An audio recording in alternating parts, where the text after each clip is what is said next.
केसरी विरासत में एक बार तुहाडा फिर हार्दिक स्वागत। जिथे असी गल कीती है करोना वायरस, तुहानूं पता कि बहुत ज़्यादा तेज़ी नाल फैल रहा, ਵੱਖ-ਵੱਖ ਜ਼ਿਲ੍ਹਿਆਂ ਦੇ ਪ੍ਰਸ਼ਾਸਨ ਦੀ ਕੀ ਭੂमिका रही है, ये ਸਾਰਿਆਂ ਦੇ जानकारी होना चाहिए। क्योंकि ये गल खास गल ये आ जाती है कि जिहड़े भी ਜ਼ਿਲ੍ਹੇ ਦੇ ਵਿੱਚ अगर करोना वायरस फैलदा तो उत्थे किते ना किते प्रशासन दीआं कई ऊणताइयां रह जांदियां। हालांकि प्रशासन बहुत सारे जिहड़े काम करदा वो मीडिया भी उन्होंने उभारदा रहिंदा, साडे सामने रहिंदा, पर जिहड़े जिथे किते कमियां आईयां ने तो इत्थे की प्रशासन दा की भूमिका रही है, कि अणगहली रही है जां उहदा कोई चंगे पक्ष किहड़े रहे ने, इन्हां सारियां ते गलबात करन लई असीं अर्जुन शर्मा जी को आए हां। संधू साहब, साडे देश विच किस किस्म दीआं आपदावां आउंदियां, किस किस्म दी प्रशासनिक सूझबूझ दिखाई जानी चाहिदी है, उहदा सारे ही प्रशासन दे अधिकारियों नूं जदों ट्रेनिंग करदे आ ना, उदों उन्हां नूं दस्सिया जांदा कि अगर भुचाल आ जाए तो यह किया जाए, अगर बाढ़ आ जाए तो यह इंतजाम किए जान।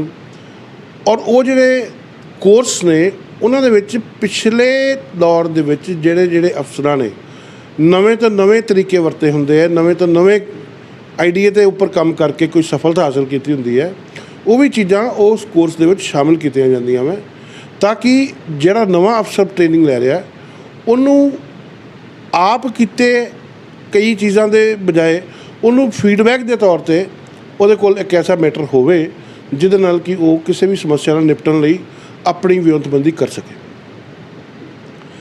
हुण असीं गल अगर करोना की करिए ना, तो ईमानदारी नाल एक गल आपां कहांगे कि करोना वर्गी कोई भी महामारी जिहड़ी है वो इस मुल्क के आज़ादी की हिस्टरी के कई साल पहलों तो लैके अज तक ऐसी कोई भी महामारी नहीं आई जिहड़ी पूरी दुनिया फैली होवे और बराबर साडे मुल्क दे विच भी उही महामारी जिहड़ी है वो पैर पसार रही होवे, और उन्होंने किद्दां कंट्रोल किया जाए, उहदे नाल किद्दां निबड़िया जाए। जदों कि दुश्मन भी अदृश्य होवे, वो दिखदा ना होवे वो कौन है, फिर ये ना पता होवे कि दुश्मन की मॉडस प्रैंडी की है, दुश्मन के तौर तरीके की है, वो किद्दां प्रभाव पा सकदा, किद्दां इफेक्टेड हो सकता, उहदा इलाज की है, उहदे वास्ते दवाई की है, उनके वास्ते प्रिकॉशन की है। अज तक जो कुछ भी करोना नूं लैके हो रहा है, कोविड-19 नूं लैके हो रहा है, वो सारे दे सारे तजर्बे है, तुक्के भी है, तत्करे भी है, कुछ लोगों का एक्सपीरियंस भी है, कुछ लोगों के प्रवचनों का असर भी है, बहुत कुछ है। एक मिक्स वैजीटेरियन सब्जी वर्गी चीज़ है जिहदे विच एक चीज़ का कोई कल्ली का कोई योगदान नहीं हैगा। और प्रशासन जिहड़ा साडा है वो माफ़ करना अंग्रेज़ के दौर का ट्रेंड किया हुआ प्रशासन, उस पैटर्न पर चलता आ रहा प्रशासन जिहड़ा ICS तो IAS बन गया, उस प्रशासन नूं इदां दी महामारी नाल निपटण लई कोई एक्सपीरियंस नहीं है। ਇਹਦੇ 'ਚ एक गल आ रही है, जिवें तुसीं इशारा किया कि ਹੁਣ तक का जिहड़ा रूपरेखा रही है, जिवें असीं केसरी विरासत राहीं भी इस कोविड-19 जब तो शुरू होया ਵੱਖ-ਵੱਖ ਮਾਹਰਾਂ ਨਾਲ ਗੱਲ ਕਰਦੇ ਨੇ, ਡਾਕਟਰ ਸਾਹਿਬਾਨ ਨਾਲ ਵੀ ਗੱਲ ਕੀਤੀ ਹੈ। ਕੁਝ ਡਾਕਟਰਾਂ ਨੇ ਸ਼ੁਰੂ ਨੂੰ ਦੱਸਿਆ ਸੀ ਇੱਕ ਸਧਾਰਨ ਵਾਇਰਸ ਹੈ, ਇਹਦੇ ਤੋਂ ਜਿਹੜਾ ਉਹ ਘਬਰਾਉਣ ਦੀ ਜ਼ਰੂਰਤ ਨਹੀਂ ਹੈ। ਉਸ ਤੋਂ ਬਾਅਦ ਕੁਝ ਡਾਕਟਰ ਨੇ ਇਹਦੇ ਅਗਲੇ ਜਿਹੜੇ ਆ ਉਹ ਦੱਸੇ ਆ, ਅਤੇ ਹੁਣ ਜਿਹੜੀ ਨਵੀਂ ਗੱਲ ਆ ਰਹੀ ਹੈ ਉਹ 'ਚ ਗੱਲ ਆ ਜੀ ਕਿ ਇਹ ਆਪਣੇ ਰੂਪ ਬਦਲ ਰਿਹਾ, ਇਹ ਸਧਾਰਨ ਇੰਨਾ ਵਾਇਰਸ ਨਹੀਂ ਹੈ, ਇਹਦੇ ਰੰਗ ਰੂਪ ਵੀ ਬਦਲ ਰਹੇ ਆ, ਇਹਦੇ ਲੱਛਣ ਵੀ ਬਦਲ ਰਹੇ ਆ, ਸਭ ਕੁਝ ਨਵੇਂ ਤੋਂ ਨਵਾਂ ਆ ਰਿਹਾ। ਉੱਥੇ ਕਿਤੇ ਨਾ ਕਿਤੇ ਤੁਹਾਡੀ ਗੱਲ ਇਹ ਜੱਚਦੀ ਹੈ ਕਿ ਜਿਹੜਾ ਪ੍ਰਸ਼ਾਸਨ ਹੈ, ਪ੍ਰਸ਼ਾਸਨ ਨੂੰ ਵੀ ਪਹਿਲੀ ਵਾਰ फेस करना पिया, तो प्रशासन नूं सानूं थोड़े जे जिहड़े आ वो रैयती नंबर दे के फिर चलना चाहिए। तो हुण लेकिन ये है भी रैयती नंबरां दे नाल ही प्रशासन पास ना होवे, प्रशासन ने कित्थे कित्थे अणगहली कीती है वो जरूर असीं चाहते तुहाडे कोल जानना। मैं तुहानूं एक एग्जाम्पल देंगा, वो तो तुसीं प्रशासन की ओवरऑल सिनेरियो नूं ना बड़े आसानी नाल समझ सकते हो। एक सब्जी मंडी जलंधर शहर दे विच सब्जी जिस दिन कोरोना वायरस नूं लैके लॉकडाउन होया, उस दिन सब तो वड्डियां समस्यावां ये सी कि लोगों के घरों च राशन किद्दां पहुँचेगा, सुक्का राशन पहुँचेगा कि बनिया होया राशन पहुँचेगा, सब्जी कित्थों आएगी। तो उस वेले प्रशासन कुछ डिसाइड नहीं कर पाया, और उसकी वजह नाल 2 दिन जिहड़ा सी वो वड्डी मंडी का प्रैशर जिहड़ा सी सारा थोक की मंडी का वो पुरानी सब्जी मंडी की रिटेल मार्केट ते पै गया। और उसका असर की होया कि ਜਿਹੜੇ एक दिन पहला 15 रुपए किलो टमाटर विकते सी वो 35 रुपए हो गए, ਜਿਹੜੇ एक दिन पहला 25 रुपए प्याज विकते सी वो 55 रुपए हो गए। ਆਲੂ 10 ਰੁਪਏ ਵਿਕਦੇ ਸੀ ਉਹ 30 ਰੁਪਏ ਹੋ ਗਏ। ਸੋ ਦੁਕਾਨਦਾਰਾਂ ਨੇ ਇਹ ਦੇਖਿਆ ਕਿ ਇੱਕ ਤਾਂ ਪੂਰੇ ਸ਼ਹਿਰ ਕੋਲ ਕੋਈ ਆਪਸ਼ਨ ਨਹੀਂ ਹੈ ਸਾਡੇ ਕੋਲ ਚੱਲ ਕੇ ਆਉਣ ਤੋਂ ਇਲਾਵਾ। ਦੂਸਰਾ ਕਿ ਜਿਹੜਾ ਚੱਲ ਕੇ ਆਏਗਾ ਉਹਨੂੰ ਅਸੀਂ ਆਪਣੀ ਮਨਮਾਨੀ ਰੇਟ ਲਗਾਵਾਂਗੇ। ਔਰ ਦੇਖੋ 100 200 400 ਦੁਕਾਨਦਾਰ ਹੈ, ਉਹ 400 ਦੇ 400 ਜਦੋਂ ਸਵੇਰੇ ਸਵੇਰੇ ਟਾਈ ਅਪ ਕਰ ਲੈਂਦਾ ਕਿ ਠੀਕ ਹੈ ਜੀ ਹੁਣ ਟਮਾਟਰ 15 ਰੁਪਏ ਨਹੀਂ ਵੇਚਾਂਗੇ, 30 ਰੁਪਏ ਵੇਚਣਾ ਜਾਂ 40 ਰੁਪਏ ਵੇਚਣਾ, ਅਤੇ ਜਿਹਦੇ ਕੋਲ ਵੀ ਜਾਓਗੇ ਜਦੋਂ 40 ਹੀ ਰੇਟ ਸੁਣਨ ਨੂੰ ਮਿਲੇਗਾ ਤਾਂ ਤੁਹਾਨੂੰ ਲੱਗੇਗਾ ਵੀ 40 ਹੀ ਲੈਣਾ ਪੈਣਾ। ਇਹ ਮਜਬੂਰੀ ਹੋ ਜਾਂਦੀ ਹੈ। ਜਦੋਂ 2 ਦਿਨ ਬਾਅਦ ਇਹ ਗੱਲ ਪ੍ਰਸ਼ਾਸਨ ਦੀ ਨਜ਼ਰ 'ਚ ਆਈ, ਤੁਹਾਨੂੰ ਯਾਦ ਹੋਏਗਾ ਅਸੀਂ ਕੇਸਰੀ ਵਿਰਾਸਤ ਦੇ ਹੀ ਇਸ ਡਿਸਕਸ਼ਨ ਦੇ ਵਿੱਚ ਇਹ ਚੀਜ਼ ਚੁੱਕੀ ਸੀ ਕਿ ਸ਼ਹਿਰ 'ਚ ਜਮਾਖੋਰੀ ਹੋਣੀ ਸ਼ੁਰੂ ਹੋ ਗਈ ਹੈ। ਸਬਜ਼ੀ ਦੀ ਜਮਾਖੋਰੀ ਇੱਕ ਬਹੁਤ ਵੱਡੀ ਲਾਹਨਤ ਵਾਲੀ ਗੱਲ ਹੈ। ਉਸ ਤੋਂ ਬਾਅਦ ਪ੍ਰਸ਼ਾਸਨ ਨੇ ਇਹਦਾ ਪੈਂਤੜਾ ਬਦਲਿਆ। DC ਸਾਹਿਬ ਨੇ, ਵਰਿੰਦਰ ਸ਼ਰਮਾ ਜੀ ਨੇ ਨਵਾਂ ਤਰੀਕਾ ਅਪਣਾਇਆ ਕਿ ਅਗਰ ਇੱਦਾਂ ਬਲੈਕਮੇਲਿੰਗ ਕੋਈ ਕਰੇਗਾ ਤਾਂ ਉਹਦੇ ਅੱਗੇ ਝੁਕਣ ਦੇ ਬਜਾਏ ਅਸੀਂ ਰੇਹੜੀਆਂ ਵਾਲੇ ਨੂੰ ਇਜਾਜ਼ਤ ਦਿੰਦੇ ਹਾਂ ਕਿ ਉਹ ਸ਼ਹਿਰ 'ਚ ਜਾ ਕੇ ਰੇਹੜੀਆਂ 'ਤੇ ਘਰ ਘਰ ਮਤਲਬ ਕਿ ਮਹੱਲੇ 'ਚ ਜਾ ਕੇ ਤੁਸੀਂ ਆਪਣਾ ਮਾਲ ਵੇਚੋ। ਸੋ ਮੈਂ ਐਗਜ਼ਾਮਪਲ ਦੀ ਜਿਹੜੀ ਤੁਹਾਨੂੰ ਗੱਲ ਦੱਸਿਆ, 2 ਦਿਨ ਬਾਅਦ ਉਹਨਾਂ ਨੇ ਦੇਖਿਆ ਕਿ ਜਿੱਥੇ 500 ਜਾਂ 700 ਰੇਹੜੀ ਸ਼ਹਿਰ 'ਚ ਲੱਗਦੀ ਸੀ ਉੱਥੇ 2,500-3,000 ਰੇਹੜੀ ਆ ਗਈ। ਹੁਣ ਹੋਇਆ ਕਿ ਰਿਕਸ਼ੇ ਰੇਹੜੇ ਵਾਲੇ ਵਿਹਲੇ ਹੋ ਗਏ, ਆਟੋ ਚਲਾਉਣ ਵਾਲੇ ਵਿਹਲੇ ਹੋ ਗਏ। ਉਹਨਾਂ ਨੇ ਕਿਹਾ ਜੀ ਠੀਕ ਹੈ ਅਸੀਂ ਵੀ ਸਬਜ਼ੀ ਵੇਚ ਲੈਂਦੇ ਹਾਂ। ਉਸ ਵੇਲੇ 500 ਜਿਹੜੇ ਪਾਸ ਦੇਣੇ ਸੀ ਅਤੇ ਉਹ ਸਭ ਵਿਵਸਥਾ ਵੀ ਕੋਲੈਪਸ ਕਰ ਗਈ। ਇੱਕ ਨਵੀਂ ਸਮੱਸਿਆ ਸਾਹਮਣੇ ਆ ਗਈ, ਵੀਡੀਓ ਪੈਣ ਲੱਗ ਗਏ ਸੋਸ਼ਲ ਮੀਡੀਆ 'ਤੇ ਕਿ ਦੇਖੋ ਜੀ ਇੱਕ ਰੋਡ ਦੇ ਉੱਪਰ 25-25 ਸਬਜ਼ੀ ਵਾਲੇ ਖੜ੍ਹੇ ਆ। ਅਤੇ ਇਹ ਕੀ ਗੱਲ ਬਣੀ? 500 ਤਾਂ ਹੋ ਹੀ ਨਹੀਂ ਸਕਦਾ ਸ਼ਹਿਰ 'ਚ, ਤਾਂ ਸ਼ਹਿਰ 'ਚ ਬਹੁਤ ਜ਼ਿਆਦਾ ਗਿਣਤੀ ਵੱਧ ਗਈ ਹੈ। ਉਸ ਤੋਂ ਬਾਅਦ ਇਸ ਚੀਜ਼ 'ਤੇ ਵਿਚਾਰ ਚਰਚਾ ਕਰਕੇ ਅਲਟੀਮੇਟਲੀ DC ਸਾਹਿਬ ਨੇ 10 ਦਿਨ ਬਾਅਦ 12 ਦਿਨ ਬਾਅਦ ਪ੍ਰਯੋਗ ਤੇ ਪ੍ਰਯੋਗ, ਕਿਉਂਕਿ ਨਵੀਂ ਚੀਜ਼ ਸੀ ਇਹ, ਪਹਿਲਾਂ ਐਕਸਪੀਰੀਅੰਸ ਹੀ ਨਹੀਂ ਹੈ, ਪਤਾ ਹੀ ਨਹੀਂ ਹੈ। ਮਸਲਨ 12ਵੇਂ 14ਵੇਂ ਦਿਨ DC ਸਾਹਿਬ ਨੂੰ ਕਿਸੇ ਨੇ ਸਲਾਹ ਦਿੱਤੀ ਕਿ ਦੇਖੋ ਜੀ ਦਿੱਲੀ ਵਰਗਾ ਔਡ ਈਵਨ ਫਾਰਮੂਲਾ ਕਰ ਦਿਓ, ਅੱਧੇ ਹੋ ਜਾਣਗੇ ਅਤੇ ਆਪੇ ਕੰਮ ਘੱਟ ਜੂ, ਰਸ਼ ਘੱਟ ਜਾਏਗਾ। ਹੁਣ ਜਦੋਂ ਔਡ ਈਵਨ ਦੀ ਗੱਲ ਹੋਈ ਤਾਂ ਇਹਨਾਂ ਨੇ ਸੋਚਿਆ ਕਿ 1 3 5 7 9 ਜਿਨ੍ਹਾਂ ਦੇ ਪਿੱਛੇ ਇਹ ਹੈ ਉਹਨਾਂ ਨੂੰ ਅਸੀਂ 1 ਦਿਨ ਦਿਆਂਗੇ ਗੱਡੀਆਂ ਨੂੰ, ਦੂਜੇ ਜਿਹਦੇ ਪਿੱਛੇ 0 2 4 6 ਅਤੇ 8 ਹੈ ਉਹਨੂੰ ਅਸੀਂ ਦੂਜੇ ਦਿਨ ਦੇ ਦਾਂਗੇ। ਉੱਥੇ ਇੱਕ ਨਵੀਂ ਸਮੱਸਿਆ ਖੜੀ ਹੋ ਗਈ ਕਿ ਮਟਰ ਦੀ ਜਿਹੜੀ ਫਸਲ ਹੈ ਉਹ ਹਿਮਾਚਲ ਤੋਂ ਆ ਰਹੀ ਹੈ, ਔਰ ਹਿਮਾਚਲ ਤੋਂ ਆਉਣ ਵਾਲੀ ਮਟਰ ਦੀ ਫਸਲ ਉੱਥੋਂ ਤੱਕ ਗੱਡੀ ਭਜਾ ਕੇ ਫਟਾਫਟ ਟਾਈਮ ਸਿਰ ਲਿਆਉਂਦੇ ਤਾਂ ਕਿ ਸਵੇਰੇ ਸਵੇਰੇ ਮੰਡੀ 'ਚ ਮਾਲ ਪਹੁੰਚ ਸਕੇ ਔਰ ਲੋਕਾਂ ਤੱਕ ਡਿਸਟਰੀਬਿਊਟ ਹੋ ਸਕੇ। ਅਤੇ ਜੇ ਉਹ ਔਡ ਈਵਨ ਕਰਕੇ ਇੱਕ ਦਿਨ ਗੱਡੀ ਰੁਕ ਗਈ ਧੁੱਪ ਦੇ ਵਿੱਚ ਅਤੇ ਉਹ ਮਟਰ ਅੱਧਾ ਜਿਹੜਾ ਵਾ ਉਹ ਖਰਾਬ ਹੋ ਜਾਏਗਾ। ਉਹਦਾ ਕੌਣ ਜ਼ਿੰਮੇਦਾਰ ਹੈ? ਜਦੋਂ ਇਹ ਧਿਆਨ, ਕਿਉਂਕਿ ਕੋਈ SDM ਹੈ ਜਾਂ ਕੋਈ DC ਹੈ, ਇਹ ਕੋਈ ਸਬਜ਼ੀਆਂ ਵੇਚਣ ਵਾਲੇ ਲੋਕ ਥੋੜ੍ਹਾ ਹੈ ਜਿਹਨੂੰ ਸਬਜ਼ੀਆਂ ਦੀ ਨਵਈਅਤ ਦਾ, ਸਬਜ਼ੀਆਂ ਦੀ ਨੇਚਰ ਦਾ, ਉਹਨਾਂ ਸਾਰੀਆਂ ਚੀਜ਼ਾਂ ਦਾ ਪਤਾ ਹੋਵੇ। ਇਹ ਗੱਲ ਸਾਹਮਣੇ ਆਈ ਅਤੇ ਉਹਨਾਂ ਨੇ ਕਿਹਾ ਹਾਂ ਇਹ ਗੱਲ ਠੀਕ ਹੈ। ਫਿਰ ਉਹਨਾਂ ਨੇ ਕਿਹਾ ਕਿ ਔਡ ਈਵਨ ਅਸੀਂ ਇੱਦਾਂ ਕਰਦੇ ਹਾਂ ਕਿ ਅਸੀਂ ਵਹੀਕਲ ਦੇ ਬਜਾਏ ਨਾ ਸ਼ੌਪਸ ਦੇ ਉੱਪਰ ਔਡ ਈਵਨ ਕਰ ਦਿੰਦੇ ਹਾਂ ਵੀ 1 3 5 7 ਅਤੇ 9 ਵਾਲੀਆਂ ਦੁਕਾਨਾਂ ਜਿਹੜੀਆਂ ਪਿੱਛੇ ਵਾਲੀਆਂ ਉਹ ਇੱਕ ਦਿਨ ਖੁੱਲ੍ਹਣਗੀਆਂ ਅਤੇ 0 2 4 6 ਔਰ 8 ਵਾਲੀਆਂ ਦੂਜੇ ਦਿਨ ਖੁੱਲ੍ਹ ਜਾਣਗੀਆਂ। ਇੱਥੇ ਫਿਰ ਇੱਕ ਸਮੱਸਿਆ ਖੜੀ ਹੋ ਗਈ ਅਤੇ ਆੜ੍ਹਤੀਆਂ ਨੇ ਜਿਹੜੀ ਐਸੋਸੀਏਸ਼ਨ ਸੀ ਉਹਨਾਂ ਨੇ ਕੀ ਕੀਤਾ ਕਿ ਉਹਨਾਂ ਨੇ ਜਾ ਕੇ SDM ਦੇ ਸਾਹਮਣੇ ਇੱਕ ਚੀਜ਼ ਰੱਖੀ ਕਿ 81 ਨੰਬਰ 99 ਨੰਬਰ ਅਤੇ 93 ਨੰਬਰ ਇਹ 3 ਐਸੀਆਂ ਦੁਕਾਨਾਂ ਮੈਂ ਆੜ੍ਹਤ ਦੀਆਂ ਜਿਹੜੇ ਤਿੰਨੇ ਹੀ ਮਟਰ ਖਰੀਦਦੇ ਆ, ਔਰ ਜੇ ਤਿੰਨੇ ਹੀ ਦੁਕਾਨਾਂ ਔਡ ਈਵਨ ਦੇ ਚੱਕਰ 'ਚ ਇੱਕੋ ਹੀ ਦਿਨ ਬੰਦ ਹੋ ਗਈਆਂ ਅਤੇ ਸਮੱਸਿਆ ਫਿਰ ਉਹੀ ਹੋਏਗੀ ਕਿ ਟਰੱਕ 'ਤੇ ਆ ਜਾਏਗਾ, ਅੰਦਰ ਐਂਟਰ ਕਰ ਜਾਏਗਾ, ਪਰ ਤੋਂ ਮਾਲ ਦੂਜੇ ਦਿਨ ਉਤਰੇਗਾ, ਉਹ ਫਿਰ ਖਰਾਬ ਹੋ ਜਾਏਗਾ। ਇਸ ਗੱਲ ਨੂੰ ਵੀ ਮਹਿਸੂਸ ਕੀਤਾ ਗਿਆ ਕਿ ਹਾਂ ਇਹ ਵੀ ਗੱਲ ਸਮਝਣ ਵਾਲੀ ਹੈ।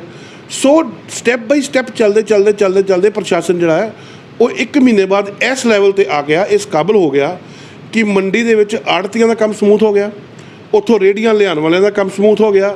2 ਗੇਟ ਲਾ ਦਿੱਤੇ ਉਹਨਾਂ ਨੇ, ਅੰਦਰ ਐਂਟਰੀ ਇੰਨੇ ਇਸ ਤੋਂ ਜ਼ਿਆਦਾ ਰਿਕਸ਼ਾ ਜਿਹੜਾ ਅੰਦਰ ਨਹੀਂ ਜਾਏਗਾ, ਔਰ ਦੂਜੀ ਗੇਟ ਤੋਂ ਐਗਜ਼ਿਟ ਕਰਤਾ ਕਿ ਬਾਹਰ ਆਏਗਾ। ਜਦ ਤੱਕ ਬਾਹਰ ਪਹਿਲੇ ਵਾਲੇ ਨਹੀਂ ਆਉਂਦੇ ਤਦ ਤੱਕ ਦੂਜੇ ਵਾਲੇ ਨਹੀਂ ਜਾਣਗੇ, ਰਸ਼ ਨਹੀਂ ਪਏਗਾ, ਉੱਥੇ ਸੋਸ਼ਲ ਡਿਸਟੈਂਸਿੰਗ ਦਾ ਵੀ ਪਾਲਣ ਹੋਏਗਾ। ਔਰ ਸਬਜ਼ੀਆਂ ਦੇ ਰੇਟ ਜਿਹੜੇ ਹੈ ਉਹ 'ਚ ਉਹਨਾਂ ਨੇ ਸੋਸ਼ਲ ਮੀਡੀਆ ਦਾ ਹੈਲਪ ਰਿਹਾ ਕਿ ਸਵੇਰੇ 9 ਵਜੇ 9:30 ਵਜੇ ਤੱਕ DC ਸਾਹਿਬ ਕੋਲ ਰਿਪੋਰਟ ਆ ਜਾਂਦੀ ਸੀ ਕਿ ਅੱਜ ਜਿਹੜਾ ਆਲੂ ਹੈ ਉਹ 10 ਰੁਪਏ ਕਿਲੋ ਥੋਕ 'ਚ ਵਿਕਿਆ, ਅੱਜ ਮਟਰ ਜਿਹੜਾ ਵਾ ਥੋਕ ਦੇ ਵਿੱਚ 15 ਰੁਪਏ ਕਿਲੋ ਵਿਕਿਆ। ਅਤੇ ਉਹਨਾਂ ਨੇ ਕਿਹਾ ਕਿ ਠੀਕ ਹੈ ਜੀ, ਇਹ 10 ਜਿਹੜੇ ਲੈ ਕੇ ਜਾਣ ਵਾਲੇ ਹੈ ਉਹਨੂੰ 10 ਰੁਪਏ ਕਿਲੋ ਤੋਂ 12 ਰੁਪਏ ਕਿਲੋ ਤੱਕ ਦਾ ਪ੍ਰੋਫਿਟ ਹੋਣਾ ਚਾਹੀਦਾ। ਉਹਦੇ ਹਿਸਾਬ ਨਾਲ ਉਹਨਾਂ ਨੇ ਮੰਡੀਆਂ 'ਤੇ ਤਾਜ਼ਾ ਰੇਟ ਰੋਜ਼ ਦੇ ਕੱਢਣੇ ਸ਼ੁਰੂ ਕਰਤੇ। ਔਰ ਸੋਸ਼ਲ ਮੀਡੀਆ ਦੇ ਹੈਲਪ ਨਾਲ ਉਹ ਪੈਣੇ ਵੀ ਸ਼ੁਰੂ ਹੋ ਗਏ। ਅੱਜ ਜਲੰਧਰ ਸ਼ਹਿਰ ਦੇ ਵਿੱਚ ਸਬਜ਼ੀ ਨੂੰ ਲੈ ਕੇ ਕੋਈ ਪ੍ਰੋਬਲਮ ਨਹੀਂ ਹੈ, ਪਰ ਇਹਨੂੰ 1 ਮਹੀਨਾ ਇਸ ਸਾਰੀ ਐਕਸਰਸਾਈਜ਼ ਨੂੰ ਲੱਗ ਗਿਆ। ਹੁਣ ਤੁਸੀਂ ਸੋਚੋ ਕਿ ਅਗਰ ਪ੍ਰਸ਼ਾਸਨ ਦਾ ਸਾਰਾ ਧਿਆਨ 1 ਮਹੀਨਾ ਸਿਰਫ ਸਬਜ਼ੀ ਦੀ ਪ੍ਰੋਬਲਮ ਹੱਲ ਕਰਨ 'ਤੇ ਲੱਗਾ ਰਿਹਾ ਹੈ, ਤੇ ਮੰਨ ਲਓ ਬਾਹਰੋਂ ਗੱਡੀਆਂ ਆ ਰਹੀਆਂ, ਉਹ 'ਚ ਬੰਦੇ ਆ ਰਹੇ, ਉਹਨਾਂ ਨੂੰ ਸਾਹਮਣਾ ਹੈ, ਮੈਡੀਕਲ ਫੈਸਿਲਿਟੀ ਜਿਹੜੇ ਦੇ ਰਹੇ ਆ ਉਹ ਠੀਕ ਕੰਮ ਕਰਦੇ ਪਏ ਕਿ ਨਹੀਂ ਕਰਦੇ ਪਏ। ਕਿਸੇ ਹਸਪੀਟਲ ਦੀ ਸ਼ਿਕਾਇਤ ਆ ਗਈ ਜੀ, ਇਹਨਾਂ ਨੇ ਬੰਦਾ ਐਂਟਰਟੇਨ ਨਹੀਂ ਕੀਤਾ। ਸਿਵਲ ਹਸਪੀਟਲ ਦੀ ਸ਼ਿਕਾਇਤ ਆ ਗਈ ਜੀ, ਇੱਥੇ ਕੋਈ ਗਰਭਵਤੀ ਮਹਿਲਾ ਬੱਚਾ ਜਨਮ ਵਾਸਤੇ ਗਈ ਸੀ ਤੇ ਕਰੋਨਾ ਕਰਕੇ ਉਹਨੂੰ ਵੀ ਵਾਪਸ ਕਰ ਦਿੱਤਾ ਹੈ। 100 ਤਰ੍ਹਾਂ ਦੀਆਂ ਪ੍ਰੋਬਲਮਸ।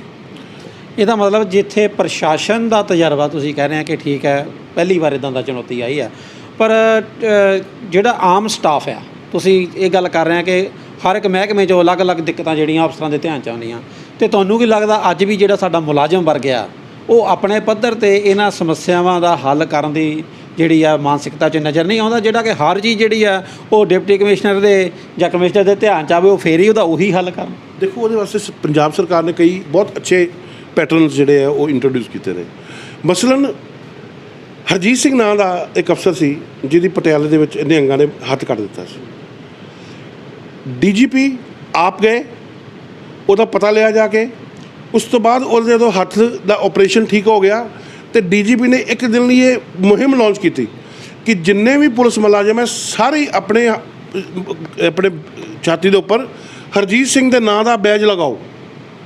ਇਹ ਇੱਕ ਪੁਲਿਸ ਮੁਲਾਜ਼ਮ ਵਾਸਤੇ ਬਹੁਤ ਵੱਡਾ ਸਨਮਾਨ ਹੈ, ਔਰ ਇਹ ਬਹੁਤ ਦੂਰ ਤੱਕ ਮੈਸੇਜ ਜਾਂਦਾ ਹੈ ਕਿ ਇਸ ਵੇਲੇ ਅਗਰ ਪੁਲਿਸ ਮੁਲਾਜ਼ਮ ਜਿਹੜੇ ਆ ਕੰਮ ਕਰਦੇ ਪਏ ਆ ਤੇ ਉਹਨਾਂ ਦੇ ਪਿੱਛੇ ਸਰਕਾਰ ਨੂੰ ਵੀ ਖੜਨਾ ਚਾਹੀਦਾ। ਇਸ ਮੈਸੇਜ ਦੇ ਨਾਲ ਕੀ ਹੋਇਆ ਕਿ ਜਦੋਂ ਉਹਨੂੰ ਛੁੱਟੀ ਹਸਪੀਟਲ ਤੋਂ ਮਿਲੀ ਤੇ DGP ਸਾਹਿਬ ਨੂੰ ਨਾਲ ਲੈਣ ਵਾਸਤੇ ਗਏ, ਉਹਦੇ ਪਰਿਵਾਰ ਨੂੰ ਲੱਖਾਂ ਰੁਪਏ ਸਰਕਾਰ ਨੇ ਦਿੱਤੇ, ਠੀਕ ਹੈ ਜੀ। ਔਰ ਪੁਲਿਸ ਮੁਲਾਜ਼ਮਾਂ ਦੇ ਨਾਲ ਕਿਸੇ ਨੇ ਕਾਰ 'ਚ ਟੱਕਰ ਮਾਰੀ ਆ, ਕਿਸੇ ਨੇ ਕੋਈ ਸ਼ਰਾਰਤ ਕੀਤੀ, ਉਹਨਾਂ 'ਤੇ 307 ਵਰਗੇ ਪਰਚੇ ਦਰਜ ਹੋਏ। ਇਹ ਇੱਕ ਐਕਸਰਸਾਈਜ਼ ਐਸੀ ਹੈ ਜਿਹਦੇ ਨਾਲ ਤੁਹਾਡਾ ਜਿਹੜਾ ਮੁਲਾਜ਼ਮ ਵਰਗ, ਕੰਮ ਕਰਨ ਵਾਲਾ ਵਰਗ ਹੈ, ਜਿਹੜਾ ਕਿ ਇਸ ਵੇਲੇ 24 ਘੰਟੇ ਲੱਗਾ ਹੋਇਆ ਹੈ ਔਰ ਬਿਨਾਂ ਕਿਸੇ ਥਕਾਵਟ ਦੇ ਕੰਮ ਕਰ ਰਿਹਾ, ਉਹਨੂੰ ਹੌਸਲਾ ਜਦੋਂ ਮਿਲਦਾ ਹੈ ਕਿ ਠੀਕ ਹੈ ਵੀ ਸਰਕਾਰ ਦੇਖਦੀ ਵੀ ਹੈ, ਸਮਝਦੀ ਵੀ ਹੈ ਔਰ ਸਾਨੂੰ ਐਪਰੀਸ਼ੀਏਟ ਵੀ ਕਰਦੀ ਹੈ। ਇਹਦਾ ਮਤਲਬ ਕਿ ਅਸੀਂ ਆਪਣਾ ਕੰਮ ਕਰਾਂਗੇ ਤਾਂ ਸਾਨੂੰ ਸਰਕਾਰ ਐਪਰੀਸ਼ੀਏਟ ਕਰੇਗੀ।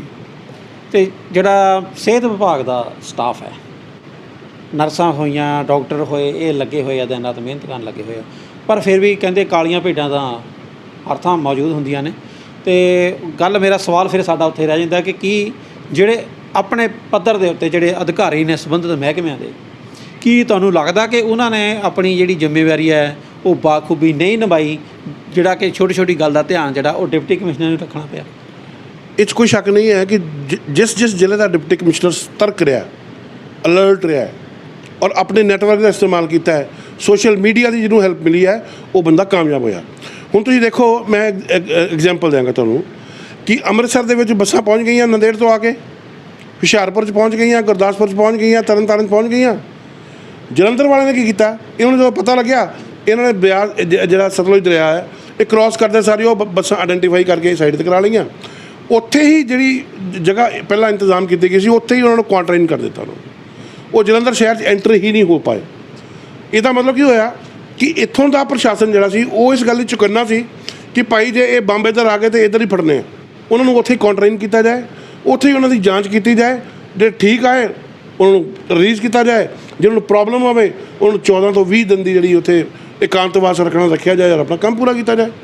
ਇਹ ਇੱਕ ਦੇਖੋ ਜੀ, ਗੱਲ ਇਹ ਹੈ ਕਿ ਇਹ ਐਸਾ ਮੌਕਾ ਹੈ ਜਿਹਦੇ ਵਿੱਚ ਅਫਸਰ ਦੀ ਦੂਰਦ੍ਰਿਸ਼ਟੀ, ਅਫਸਰ ਦੀ ਆਪਣੀ ਥੋਟ, ਉਹਦਾ ਵਿਜ਼ਨ ਔਰ ਉਹਨੂੰ ਮਿਲੀ ਹੋਈ ਟ੍ਰੇਨਿੰਗ ਤੋਂ ਇਲਾਵਾ ਉਹਦਾ ਪ੍ਰੈਕਟੀਕਲ ਐਕਸਪੀਰੀਅੰਸ ਜਿਹੜਾ ਹੈ, ਉਹ ਸਾਰੀਆਂ ਚੀਜ਼ਾਂ ਬਹੁਤ ਜ਼ਿਆਦਾ ਕਾਊਂਟ ਕਰਦੀਆਂ। ਤੁਸੀਂ ਗੱਲ ਕੀਤੀ ਹੈ ਜੀ ਜਲੰਧਰ ਦੇ ਡਿਪਟੀ ਕਮਿਸ਼ਨਰ ਵਰਿੰਦਰ ਸ਼ਰਮਾ ਦੀ, ਕਿ ਉਹਨਾਂ ਨੇ ਜਿਹੜੇ ਨਾਂਦੇੜ ਤੋਂ ਆਏ ਸੀ ਉਹਨਾਂ ਨੂੰ ਉੱਥੇ ਹੀ ਕੁਆਰੰਟਾਈਨ ਕਰ ਲਿਆ ਅਤੇ ਉਹਨਾਂ ਦਾ ਚੈੱਕਅਪ ਵੀ ਹੋ ਗਈ, ਜਾਂਚ ਹੋ ਗਈ।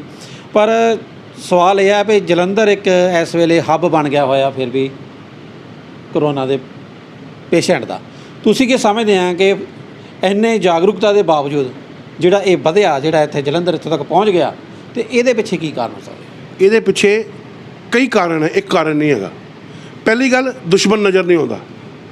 ਦੂਜੀ ਗੱਲ, ਦੁਸ਼ਮਣ ਕਿੱਦਾਂ ਅਟੈਕ ਕਰਦਾ ਵਾ, ਉਹਦੀ ਮੋਡਸ ਪ੍ਰੈਂਡੀ ਦਾ ਸਾਨੂੰ ਕੁਝ ਪਤਾ ਨਹੀਂ ਹੈ ਕਿ ਉਹਦਾ ਕੰਮਕਾਜ ਦਾ ਤਰੀਕਾ ਕਿੱਦਾਂ, ਉਹ ਕਿੱਦਾਂ ਸਾਨੂੰ ਦੱਸੇਗਾ ਕਿੱਦਾਂ। ਕੋਈ ਸੱਪ ਸਾਹਮਣੇ ਬੈਠਾ ਹੋਵੇ ਤਾਂ ਆਦਮੀ ਉਹਦੇ ਤਰੀਕੇ ਨਾਲ ਇਲਾਜ ਕਰ ਲੈਂਦਾ, ਕੋਈ ਦੁਸ਼ਮਣ ਸਾਹਮਣੇ ਬੰਦੂਕ ਲੈ ਕੇ ਬੈਠਾ ਹੋਵੇ ਬੰਦਾ ਉਹਦਾ ਇਲਾਜ ਕਰ ਲੈਂਦਾ, ਉਹਨੂੰ ਆਇਡੈਂਟੀਫਾਈ ਕਰ ਲੈਂਦਾ ਕਿ ਉਹਨੂੰ ਅਸੀਂ ਹਿੱਟ ਕਰਨਾ, ਉਹ ਸਾਨੂੰ ਹਿੱਟ ਕਰਨ ਵਾਸਤੇ ਆ ਗਿਆ। ਪਰ ਇਹ ਤਾਂ ਨਜ਼ਰ ਹੀ ਨਹੀਂ ਆਉਂਦਾ। ਪਰ ਜਿਹੜੀ ਤੁਸੀਂ ਗੱਲ ਕਹਿ ਰਹੇ ਆ, ਇਹ ਤਾਂ ਸਾਰੇ ਜ਼ਿਲ੍ਹਿਆਂ ਦੇ ਜਿਹੜੇ ਡਿਪਟੀ ਕਮਿਸ਼ਨਰ ਆ, ਇਹ ਉਹਨਾਂ ਲਈ ਇੱਕੋ ਜਿਹੀ ਚੁਣੌਤੀ ਹੈ। ਹੁਣ ਇਹ ਤਾਂ ਹੈ ਨਹੀਂ ਕਿ ਗੁਰਦਾਸਪੁਰ ਜਿਹੜਾ ਕਰੋਨਾ ਹੋਰ ਢੰਗ ਨਾਲ ਦਰਪੇਸ਼ ਹੋ ਰਿਹਾ ਤੇ ਜਲੰਧਰ 'ਚ ਹੋਰ ਢੰਗ ਨਾਲ ਆ ਰਿਹਾ ਤੇ ਕਪੂਰਥਲੇ ਹੋਰ ਢੰਗ ਨਾਲ ਆ ਰਿਹਾ।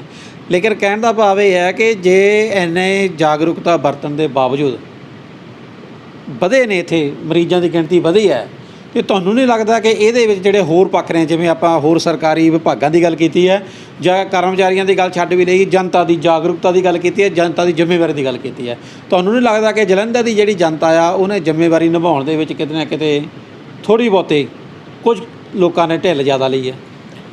ਪ੍ਰਸ਼ਾਸਨ ਏਡੀ ਚੋਟੀ ਦਾ ਜ਼ੋਰ ਲਗਾ ਲੇ, ਪ੍ਰਸ਼ਾਸਨ ਪਰਫੈਕਟ ਹੋ ਜਾਏ, ਪ੍ਰਸ਼ਾਸਨ ਦੇ ਕੋਲ ਸਾਧਨ ਵੀ ਜਿੰਨੇ ਮਰਜ਼ੀ ਹੋ ਜਾਣ, ਪਰ ਜਦ ਤੱਕ ਪਬਲਿਕ ਸਪੋਰਟ ਨਹੀਂ ਕਰੇਗੀ, ਪਬਲਿਕ ਉਹਨੂੰ ਸਮਝ ਕੇ ਉਹਦੇ ਨਾਲ ਕਦਮ ਤਾਲ ਨਹੀਂ ਕਰੇਗੀ, ਤਦ ਤੱਕ ਪ੍ਰਸ਼ਾਸਨ ਇਕੱਲਾ ਕਿਸੇ ਵੀ ਤਰੀਕੇ ਨਾਲ ਸਫਲ ਨਹੀਂ ਹੋ ਸਕਦਾ। ਠੀਕ ਹੈ ਜੀ। ਸਾਡੇ ਨਾਲ ਗੱਲਬਾਤ ਕਰਨ ਲਈ ਬਹੁਤ ਬਹੁਤ ਸ਼ੁਕਰੀਆ ਜੀ। ਔਰ ਇਸ ਤੋਂ ਇਹੀ ਨਤੀਜਾ ਨਿਕਲਦਾ ਕਿ ਪ੍ਰਸ਼ਾਸਨ ਆਪਣੇ ਵੱਲੋਂ ਕੋਈ ਢਿੱਲ ਨਹੀਂ ਵਰਤ ਰਿਹਾ, ਪਰ ਉਸ ਦੇ ਬਾਵਜੂਦ ਅਗਰ ਕਿਸੇ ਜ਼ਿਲ੍ਹੇ ਦੇ ਵਿੱਚ ਕਰੋਨਾ ਵਰਗੀ ਮਹਾਮਾਰੀ ਜਿਹੜੀ ਹੈ ਉਹ ਫੈਲਦੀ ਜਾਂਦੀ ਹੈ, ਉੱਥੇ ਜ਼ਿੰਮੇਵਾਰੀ ਜਨਤਾ ਉੱਤੇ ਵੀ ਆ ਜਾਂਦੀ ਹੈ। ਔਰ ਅਸੀਂ ਸਾਰਿਆਂ ਨੂੰ ਕੇਸਰੀ ਵਿਰਾਸਤ ਦੇ ਮਾਧਿਅਮ ਰਾਹੀਂ ਇਹ ਜ਼ਰੂਰ ਬੇਨਤੀ ਕਰਾਂਗੇ ਕਿ ਤੁਸੀਂ ਕਿਰਪਾ ਕਰਕੇ ਆਪਣਾ ਖਿਆਲ ਆਪ ਰੱਖੋ, ਆਪੋ ਆਪਣੇ ਘਰਾਂ ਦੇ ਵਿੱਚ ਡਟੇ ਰਹੋ। ਬਾਹਰ ਜਾਣਾ ਉਦੋਂ ਹੀ ਚਾਹੀਦਾ ਜਿਸ ਵੇਲੇ ਤੁਹਾਨੂੰ ਲੱਗੇ ਕਿ ਹਾਂ ਬਾਹਰ ਜਾਣ ਤੋਂ ਬਗੈਰ ਬਿਲਕੁਲ ਨਹੀਂ ਸਰਦਾ, ਨਹੀਂ ਤਾਂ ਸਰਕਾਰੀ ਆਦੇਸ਼ਾਂ ਦੀ ਪਾਲਣਾ ਕਰੀਏ, ਆਪਾਂ ਘਰ ਰਹੀਏ, ਸੁਰੱਖਿਅਤ ਰਹੀਏ। ਬਹੁਤ ਬਹੁਤ ਧੰਨਵਾਦ।